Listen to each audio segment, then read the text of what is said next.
ભગવાન શ્રી કૃષ્ણે શ્રીમદ ભગવદ્ ગીતામાં દર્શાવેલા જ્ઞાનના 20 લક્ષણોમાં એક લક્ષણ છે અમાનિત્વ, એટલે કે અભિમાનનો તદ્દન અભાવ.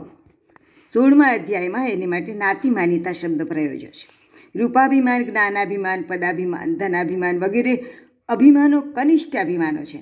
આ બધું આપણને ભગવાને આપ્યું છે, તેથી અભિમાન કરવાનો આપણને અધિકાર નથી. મને એક સ્વરચિત કાવ્ય યાદ આવે છે. વરસાદ થતો તો ને છાપરેથી દળે જલ, નેવલા માનતા તા કે પોતે જ વરસે ખૂબ. કોઈએ માટલી મૂકી નેવાની હેઠળે જઈ, ગર્વથી તે ભરી આપી નેવલા ગાજતા, અમે ખાલીને ભરતા રહ્યા.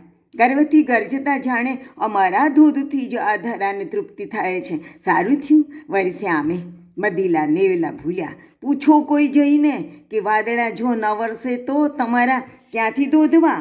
વરસી દેખાડજો ને ઉનાળામાં.